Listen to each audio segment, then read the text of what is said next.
served in that role since February of 2018. Without objection, your written statements will be made part of the record. You will have 5 minutes to summarize your testimony. You should be able to see a timer on the screen in front of you that will indicate how much time you have left in your testimony. Secretary Young, you are now recognized for 5 minutes to present your testimony. Thank you. Chairwoman Waters, Ranking Member McHenry, members of the committee, it's a pleasure to testify today. We're in the midst of a fragile but rapid recovery from the pandemic-induced recession. While our economy continues to expand and recapture a substantial share of the jobs lost during 2020, significant challenges from the Delta variant continue to suppress the speed of recovery and present substantial barriers to a vibrant economy. Still, I remain optimistic about the medium-term trajectory of our economy, and I expect we will return to full employment next year. A rebound like this was never a foregone conclusion. In fact, the American recovery is stronger than those of other wealthy nations. One key factor for our overperformance is the policy choices that Congress has made over the past 18 months. Those choices include the passage of the CARES Act, the Consolidated Appropriations Act, and the American Rescue Plan. Treasury, as you know, is tasked with administering a large portion of the relief dollars in those bills. And when we last met, our department was busy stamping up programs to help individual families, state governments, and organizations of every size in between. While we still have much more work to do, we have made significant progress, and I wanted to give you an update. Let's start with families.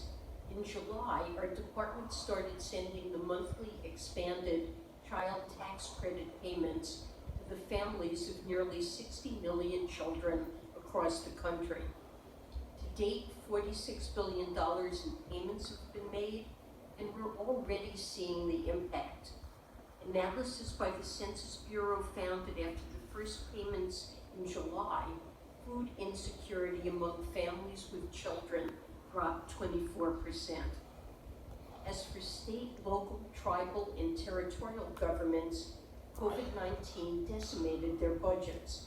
There were mass layoffs, and to end the health and economic emergencies, we knew that communities would need funding to hire educators to bring kids back to school, for example, or frontline workers to administer the vaccine. The American Rescue Plan included $350 billion to that end, and those dollars are indeed helping the machinery of local governments get up and running. States and localities can rely on relief money that's available instead of resorting to painful budget cuts. Congress rightly designed the state and local program with flexibility in mind. I think many of us knew the recovery could run up against some unforeseen challenges, and we wanted communities to be able to devote resources where and when they saw fit. I want to note that this flexibility is paying off now, especially with the spread of the Delta variant. Harris County, Texas, for instance, has used this funding to boost its immunization rate, offering $100 to each person who gets their first vaccine dose. For the relief dollars not yet out the door, Treasury is doing everything it can to expedite their delivery. The Emergency Rental Assistance Program is one example. Prior to the pandemic, there was essentially no national infrastructure to get money from government coffers to renters and landlords.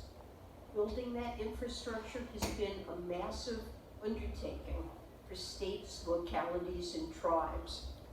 The program is scaling up quickly, with 1.4 million payments made to help struggling renters keep a roof over their heads. Still, too much of the money remains bottlenecked at the state and local levels.